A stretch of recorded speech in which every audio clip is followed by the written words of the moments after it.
Okay, बिस्मिल्लाहिर्रहमानिर्रहीम। Student, आज के दिन के सेकंड सेशन में आपको मैं वेलकम करता हूँ और इस सेशन में हम चैप्टर 4 से लिंक कुछ इंफॉर्मेशन जो है उसको स्टडी करेंगे। इससे पहले जो है वो हम कंडीशनल जो स्टेटमेंट है उनको सिंपल एग्जांपल्स की मदद से समझ रहे थे और यकीनन आप उसमें कुछ चैप्टर 3 के कुछ कोड्स जो हैं वो ट्राई करना चाहेंगे अपने स्पेयर टाइमिंग में।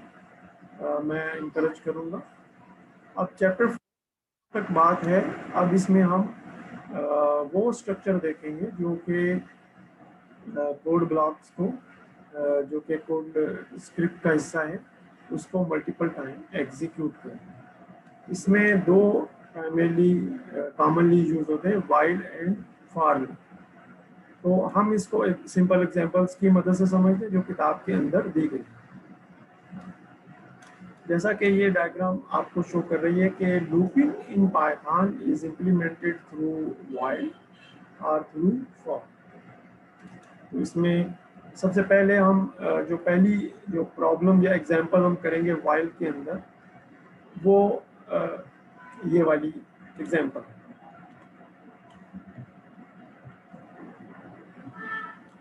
Okay, ask the user to enter a number and calculates its factorial.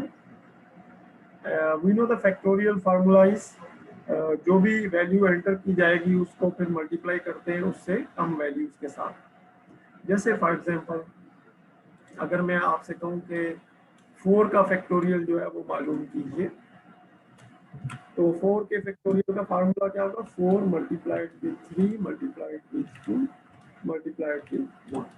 तो इसका आंसर जो है वो हमारे पास 24 की सूरत में आएगा। तो इस तरीके से एक छोटा सा प्रोग्राम जो है वो दिया गया है by the use of while loop. हम उस प्रोग्राम को और कॉपी पेस्ट करके अपने जो कोड है उसमें हम उसको एग्जीक्यूट करके देखते हैं। So this line will ask the user to enter.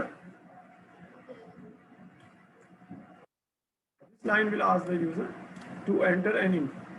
Okay, इसको एग्जीक्यूट करके भी देख सकते हैं और यहाँ पे हमें कोई एक वैल्यू जैसे फॉर एग्जांपल 4 है एंटर करना है।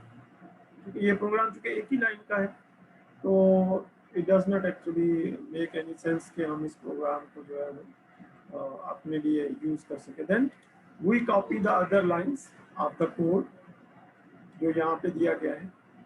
तो इसको हमने यहाँ से कॉपी करके यहाँ पे जाके पेस्ट कर दिया।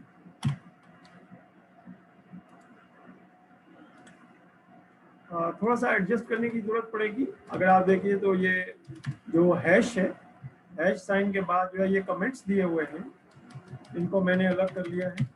These are the comments. Okay, इसी तरीके से आप देखें while i is less than equal to m, और चूंकि इसके बाद एक टैब की जरूरत होती है। So this is the code and code has been align. अब कोड को हमने अलाइन कर दिया।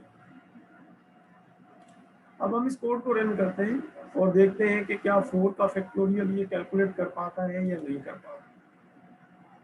Okay, the execution, the program is asking to enter a number, so we enter 4 and we get the answer that the factorial of 4 is 24. Okay? ये चूंकि इसने थोड़ा सा इसको इस तरीके से लिखा है, let me write it down. Factorial of number is this string. Okay, I execute again and now I write a different number, let's say 7, and it says the factorial of 7 is 5040. So it calculates the factorial by using this formula. That what it does, इसका हम एक छोटा सा flow chart बना लेते हैं ताकि हम इसको एक अच्छे अंदाज में जो है वो समझ लें।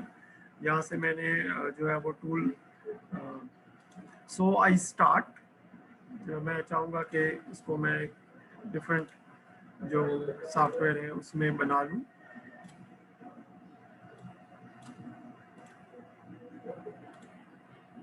मैं करना ये चाह रहा हूँ कि मैं यहाँ पे इसका एक छोटा सा फ्लो चार्ट बनाना चाहता हूँ, ताकि आप लोग इस चीज़ को जो है कैसे फ्लो चार्ट जो है वो वर्क करता है।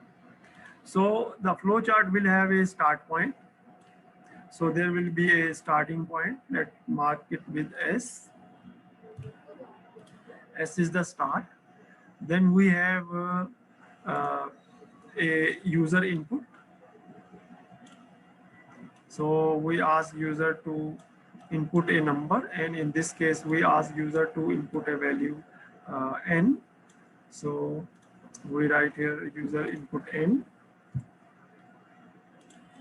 Then we initialize a counter. Okay, so we initialize a counter I is equal to 1, so that we can keep a track of uh, the uh, uh, the count in multiplication. Okay, counter is I is equal to 1. So this is the next step. Then there is a loop. इसके बाद जो है ना वो loop start होगा। Loop में देखिए सबसे पहले एक कंडीशन चेक होगी। कंडीशन के लिए जो है वो डायमंड बॉक्स यूज किया जाता है।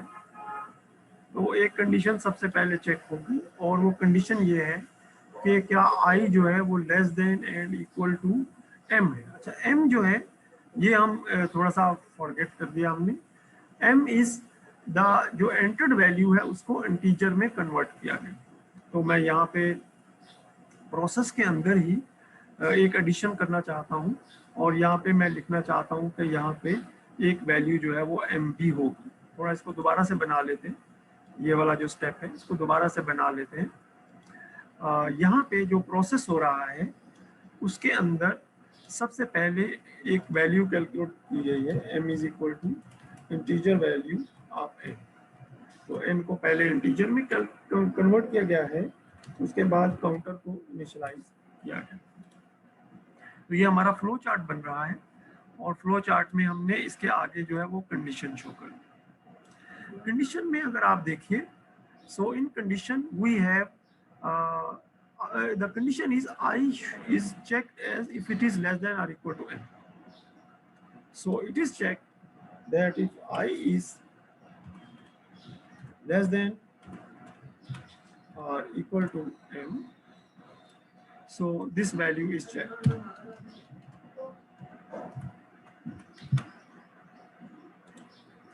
और ऑब्वियसली जब हम एक कंडीशन चेक कर रहे होंगे तो there are two possibilities, yes और नो। और अगर कंडीशन ट्रू हो तो उस सूरत में ये जो कोड ब्लॉक है ये एग्जीक्यूट होगा, और अगर कंडीशन फॉल्स हो जाए तो उस सूरत में इस लूप से बाहर आके नेक्स्ट स्टेटमेंट जो है वो एग्जीक्यूट होगा।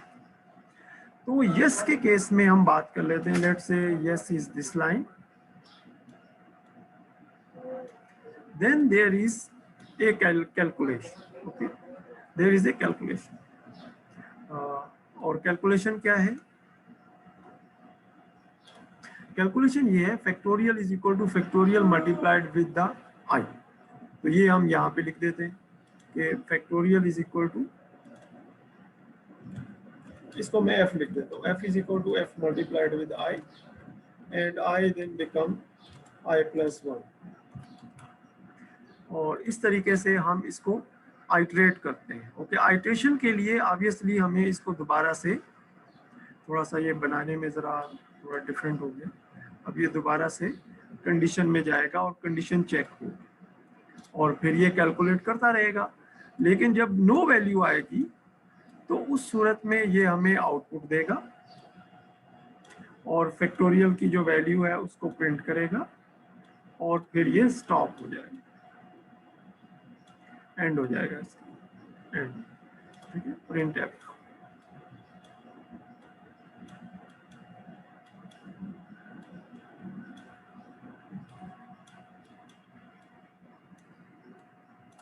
Print F.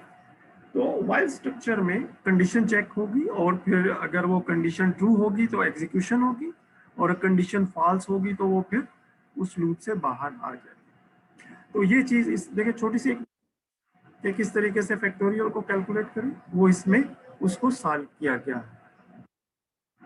उम्मीद है आप इसमें कुछ चेंजेस करेंगे और चेंजेस करने के बाद आप अपने हिसाब से इसमें प्राइमरीली नया फार्मूला आप इसमें यूज कर सकते हैं। अब हम किताब की तरफ दोबारा जाएंगे और एक एग्जांपल और करना चाहेंगे, और ये एग्जांपल जो है ये भी एक इजी एग्जांपल है। अगर आप देखें, ask a user to enter 2 numbers and then calculate a to the power of b, यानी कैलकुलेटर का एक फंक्शन जो है वो मालूम कर रहे हैं और इसमें a की पावर जो है वो b कैलकुलेट कर रहे हैं कि वो क्या है। जैसे फॉर एग्जांपल हमारे पास एक वैल्यू 5 है और 5 का अगर हम स्क्वायर मालूम करते हैं तो हमें पता है कि इसका आंसर 25 आएगा। तो ये वाला कैलकुलेट, और इसके लिए ये फार्मूला यूज होगा कि power calculate multiply a with a and multiplied with b times, okay, b times. इसका मतलब ये हुआ कि हम जो एक काउंटर स्टार्ट करेंगे, लेट्स से हम एक काउंटर स्टार्ट करते हैं i, और i की वैल्यू जो है वो हमें less than equal to b होनी चाहिए। तो ये हम while के अंदर कंडीशन रखेंगे कि while i is less than equal to b, और ये वाला फार्मूला कैलकुलेट करो, और जब ऐसा ना हो एल्स, तो उस सूरत में जो है वो इसका रिजल्ट जो है वो प्रिंट करो। That is the main core of the code. अब हम इस कोड को कॉपी करते हैं और कॉपी करके थोड़ा एडजस्ट करेंगे, और एडजस्ट करके हम इसको प्ले करके देखेंगे कि एग्जीक्यूट करके देखेंगे। हमने इस कोड को यहाँ से कॉपी कर लिया, पहले कोड को हमने डिलीट करके इसको हमने पेस्ट कर दिया है। अभी इस कोड का कुछ हिस्सा बाकी है, वो भी हम यहाँ से कॉपी कर लेते हैं, और कॉपी करके हम इसको यहाँ पे कंप्लीटली पेस्ट कर देते हैं। तो ये हमारे पास कोड सामने मौजूद है। इस कोड को थोड़ा सा एडजस्ट कर लेते, थोड़ा सा एडजस्ट कर लेते इस कोड को, और ये पावर को ही कैलकुलेट किए जा रहा है, और इस कोड को हमने थोड़ा सा एडजस्ट कर लिया है, और अब हम इसको एग्जीक्यूट करने जा रहे हैं। अब हम इस कोड को एग्जीक्यूट करते हैं और नंबर जो है उसकी जगह पे 5 लिखते हैं कि ये जो है वो 5 है, और हम चाहते हैं कि इसकी 2 पावर कैलकुलेट करें, और आंसर इसका 25 होगा। देखिए इसने इसका आंसर कैलकुलेट कर लिया है। And enter the first number 5, enter the second number 2, and 5 to the power 2 is 25। अगर हम थोड़ा यहाँ स्पेस दे दें तो ये थोड़ा अच्छे अंदाज में हमें प्राइमरीली हमसे पूछ लेगा। अगर मैं यहाँ पे दे देता हूँ,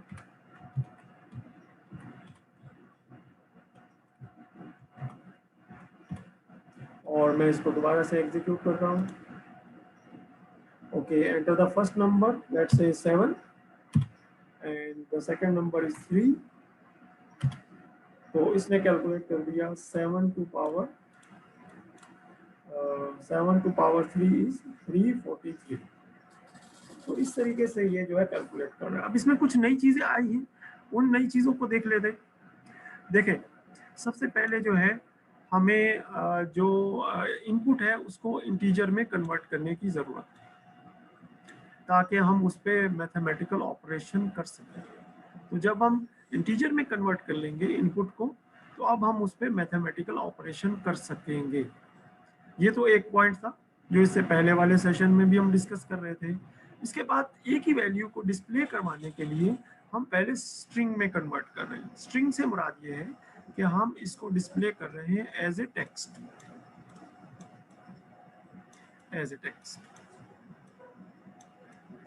इंस्टेड ऑफ ए नंबर हम इसको एज ए टेक्स्ट जो है वो डिस्प्ले कर। ये ऑप्शन माइक्रोसॉफ्ट एक्सेल में भी होता है। अगर मैं आपको दिखा दूं यहाँ पे माइक्रोसॉफ्ट एक्सेल, अगर आप देखें, क्योंकि आप कंप्यूटिंग में माइक्रोसॉफ्ट एक्सेल भी सीख रहे हैं, और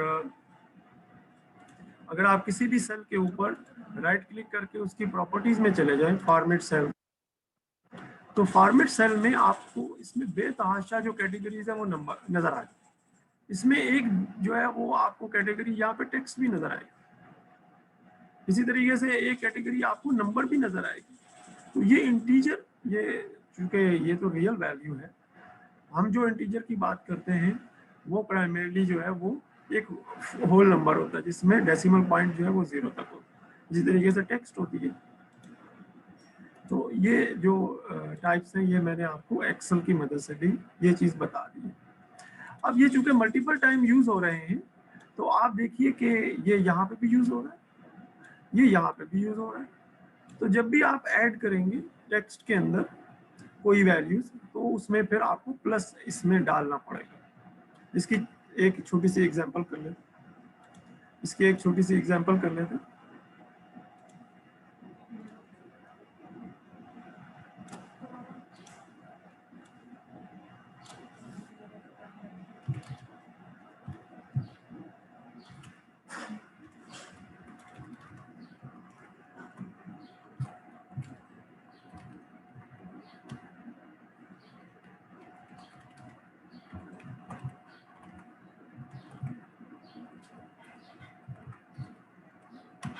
ओके, छोटा सा कोड लिखा मैंने कि print A is the input और यूजर से इनपुट ए मांगेंगे और उसको डिस्प्ले कर देंगे।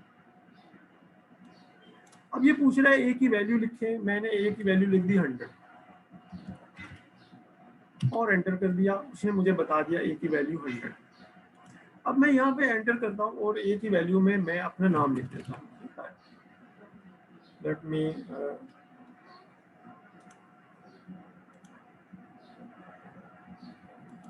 मी राइट माय नेम। उसने इसको डिस्प्ले कर दिया TARIQ। अब हम यहाँ पे जो है वो हमारे पास कोई चेक मार्क नहीं है कि यूजर जो है वो हमारे पास एक वैल्यू इसमें एंटर करे या एक स्ट्रिंग डेटा एंटर करे या टेक्स्ट एंटर करे। तो हमने जो है वो सबसे पहले इंश्योर ये करना है कि इसको हम कन्वर्ट कर लें इंटीजर वैल्यू में ताकि हम इसके ऊपर जो है वो एक ऑपरेशन कर सकें। तो अब हम जब इसमें वैल्यू लिखते हैं लेट्स से 200 तो ये हमें 200 की वैल्यू दे दे। अब मैं दोबारा से इसको एग्जीक्यूट करता हूँ और इसके अंदर मैं अपने नाम का दूसरा हिस्सा जावेद लिख के एंटर करता हूँ। तो ये मुझे एक एरर देगा। एरर क्यों देगा? क्योंकि ये जो जावेद मैंने लिखा है इसको ये जो क्या नाम है इंटीजर वैल्यू में कन्वर्ट नहीं कर सकती, बेस 10 वैल्यू में कन्वर्ट नहीं कर सकता। जो वैल्यू एंटर हुई है वो एक टेक्स्ट की फॉर्म में एंटर हुई है। ठीक है, तो अब मैं इसमें प्रोग्राम में छोटा सा चेंज करता हूँ और लिखता हूँ कि इनपुट योर नेम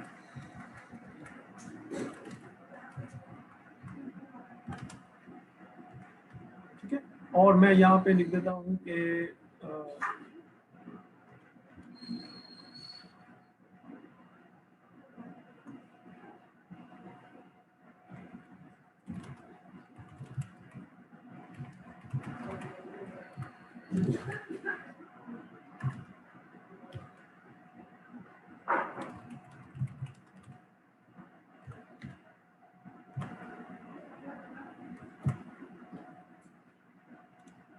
ओके, और अब मैं इसको जो है वो चला।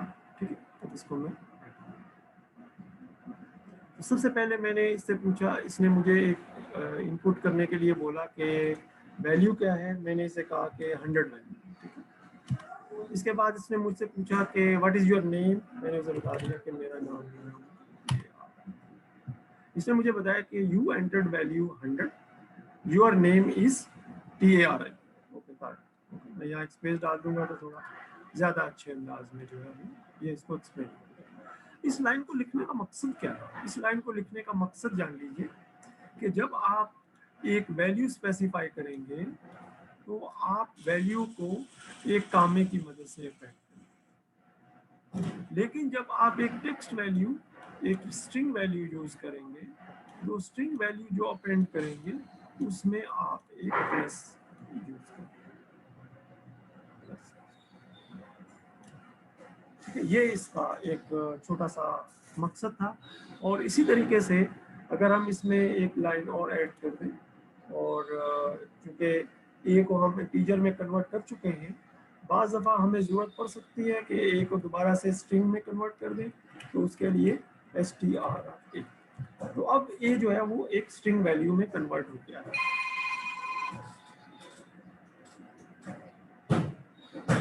जी सर, अस्सलाम वालेकुम।